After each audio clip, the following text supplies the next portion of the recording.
जिस औरत ने मर्द की इस साइकी को समझ लिया ना, वो कभी अपनी ज़िंदगी में या रिश्ते में नुकसान नहीं उठाएगी कि एक मर्द जो होता है ना, उसको सिर्फ मोहब्बत करने वाली औरत नहीं चाहिए होती है। एक मर्द को मोहब्बत करने वाली औरत के साथ साथ एक समझदार, एक समझने वाली औरत भी चाहिए होती है, जो उसको समझे, उसके एहसासात को समझे। और बाज़ औरतें ऐसी होती हैं जो मर्द को कभी समझना नहीं चाहती हैं। यानी जो औरत वाकई मर्द का दर्द समझ लेती है या वो समझती है ना, उसकी ज़िंदगी में उसको उस मुकाम पे या वो कंपैरिजन्स पे लेके जाती है जहाँ वो अंदर ही अंदर टूट जाए और खामोश हो जाए। औरत जैसे खामोश होती है, मर्द भी एक खामोश हो जाता है। उसका भी दर्द बड़ा अलग किस्म का होता है, क्योंकि वो अपनी फाइनेंशियल जो उसके स्ट्रगल है, अपनी परेशानियां हैं, अपनी जो उसकी नाकामियां हैं, वो नहीं बताता घर आके। क्यों नहीं बताता? क्योंकि नहीं उसको सिखाया गया। Man don't really express their feelings. वो क्या करते हैं? They just become silent. वो चुप हो जाते हैं। तो ऐसे में एक समझदार औरत वो होती है जो मर्द की उस खामोशी को उसकी बेरुखी ना समझ ले या उसकी अना ना समझ ले, बल्कि उस खामोशी के पीछे भी जो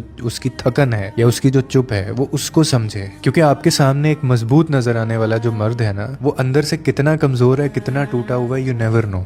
और मैं हमेशा कहता हूँ कि उसको सिर्फ अगेन वो मोहब्बत करने वाली औरत नहीं चाहिए, उसको समझने वाली औरत चाहिए कि उसको समझे। तो कहीं आपको अगर ऐसा लगे कि नहीं बन पा रही है, आपकी कोई इश्यूज हैं, तो आप बजाय इसके कि वो परेशानियों में इजाफा करने के, मजीद मुश्किल बनने के, आप उसका सुकून बन जाए। ऐसा हो ही नहीं सकता कि मर्द कभी ऐसी औरत को छोड़ दे या उससे किनारा कशी वो कर ले। क्योंकि एक अच्छी औरत जो होती है ना, she becomes his safe place after them. और ये मौके होते हैं कि हम एक दूसरे के करीब आए और एक दूसरे को हम लोग मनवाएं। मैंने ये देखा है कि हमारी सोसाइटी में औरतों में ये भी टेंडेंसी होती है कि जहाँ